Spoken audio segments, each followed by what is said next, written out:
Perkenalkan, kami dari kelompok 5 akan menampilkan sebuah video ujian praktik mata kuliah PPI dengan judul Penerapan PPI dalam Pemeriksaan HBSAG ELISA. Sebelumnya, perkenalkan anggota dari kelompok 5. Yang pertama ada saya sendiri, Naila Aulia Rukmana dengan NIM 027. Saya Sabina Azhara dengan NIM 044. Saya Habibah Hasana dengan NIM 039. Saya Putri Gendis Aulia dengan NIM 029. Saya Haidar Alwan Lavani dengan NIM 077.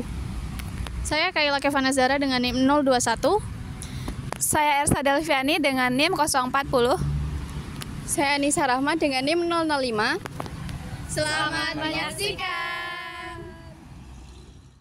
Menurut Permenkes RI nomor 27 tahun 2017, pencegahan dan pengendalian infeksi atau yang biasa disingkat PPI adalah upaya sistematis dari fasilitas pelayanan kesehatan untuk meminimalisir dan mencegah infeksi yang akan terjadi kepada pasien, petugas kesehatan, ataupun pengunjung dari fasilitas pelayanan kesehatan tersebut.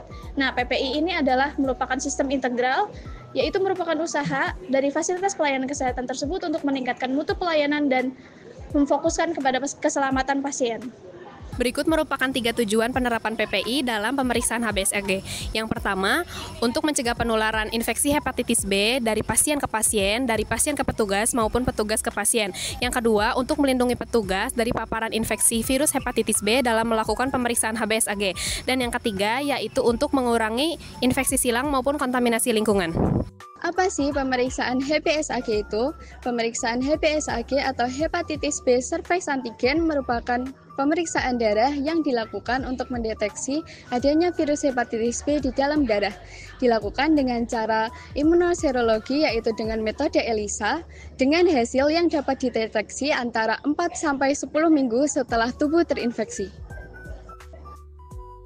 Prinsip pemeriksaan HBsAg sendiri yaitu mendeteksi adanya HBsAg pada sampel serum atau plasma melalui antigen dan antibodi yang terikat pada sumur well. Alat bahan yang digunakan yaitu wash buffer, positive control, negative control, stop solution, HRP conjugate, kromogen B, kromogen A, spesimen diluen, sampel serum, mikropipet, tip kuning, mikroplet, dan aquades. Siapkan alat, bahan, dan reagen yang diperlukan. Tahap 1, persiapan sumur. A1 blank, B1, C1, D1 negatif kontrol, E1, F1 positif kontrol, G1 sampel 1, H1 sampel 2. Tahap 2, penambahan larutan diluen, tambahkan 20 mikroliter ke setiap sumur, kecuali blank.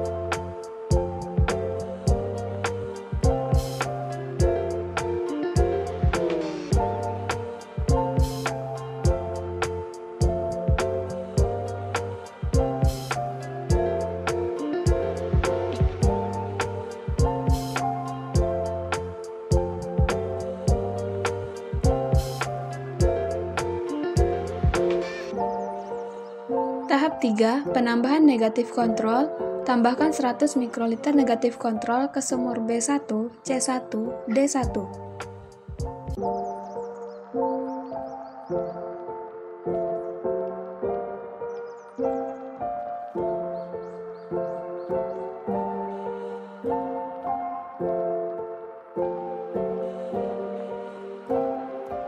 Tahap 4, penambahan positif kontrol.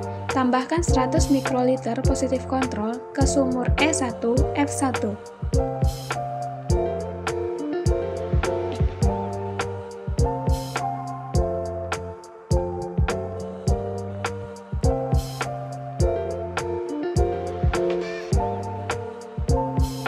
Tahap 5, penambahan sampel. Tambahkan 100 mikroliter sampel ke sumur G1 sama dengan sampel 1, H1 sampel 2.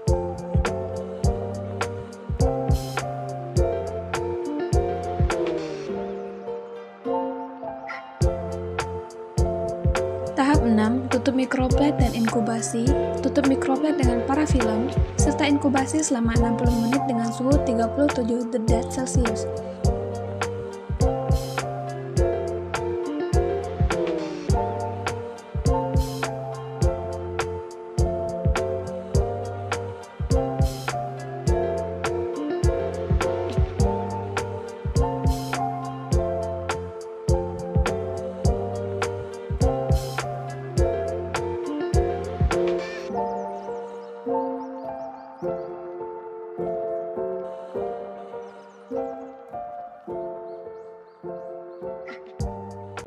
Tahap 7. Penambahan HRP konjugat. Tambahkan 50 mikroliter HRP konjugat ke setiap sumur kecuali konjugat.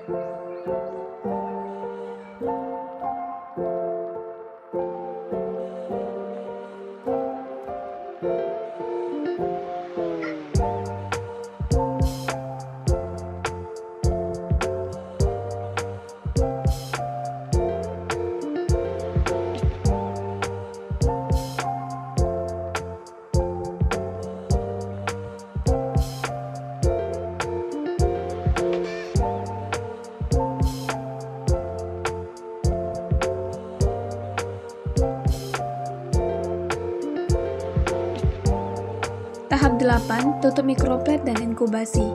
Tutup mikroplet dan inkubasi selama 30 menit dengan suhu 37 derajat Celcius.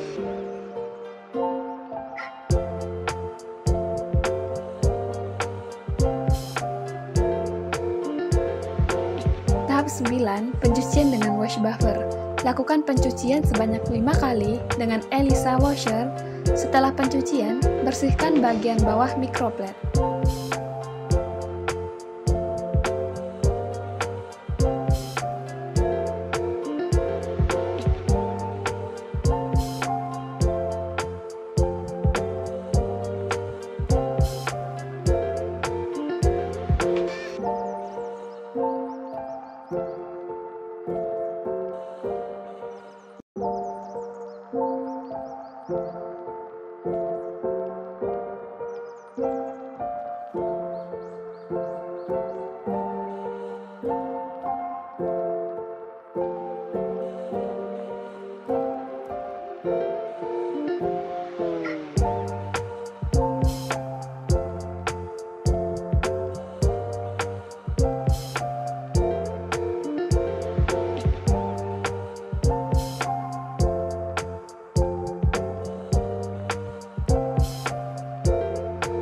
Tahap 10. Pewarnaan.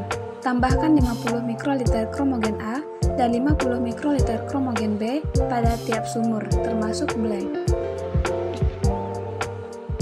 Inkubasi 30 menit dengan suhu 37 derajat Celcius.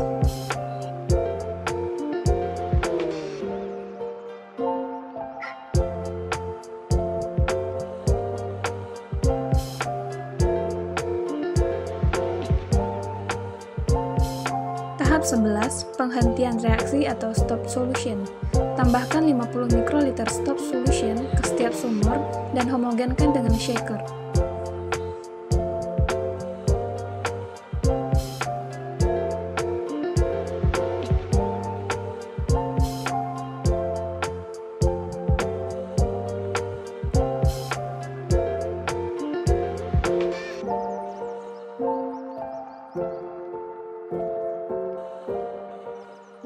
Tahap 12. Lakukan pembacaan hasil reaksi dengan menggunakan ELISA reader.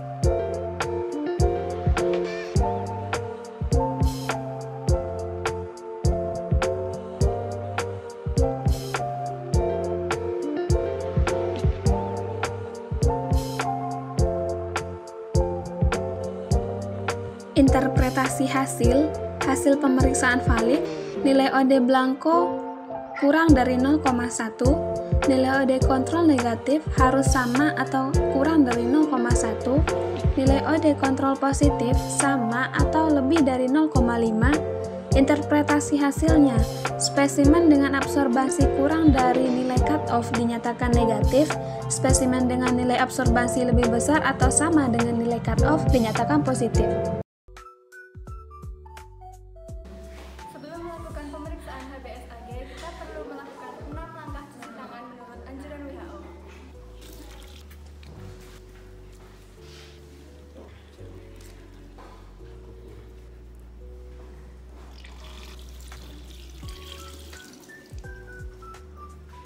Setelah melakukan cuci tangan, kita perlu menggunakan APD sesuai dengan urutan. Yang pertama, sandal lab, jas lab, masker, dan sarung tangan.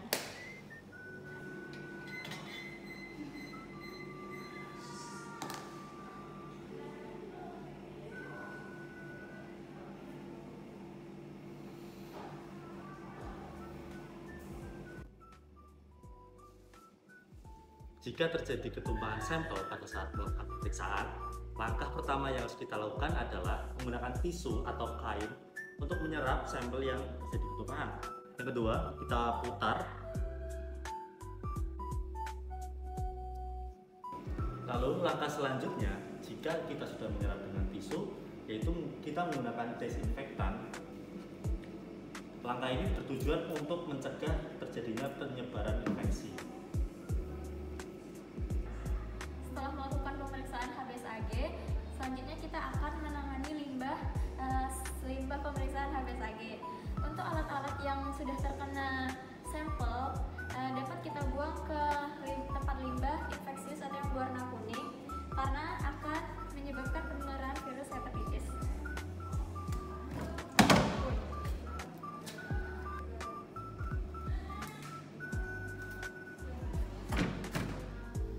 Terakhir, jangan lupa untuk mencuci tangan untuk menghindari infeksi virus hepatitis.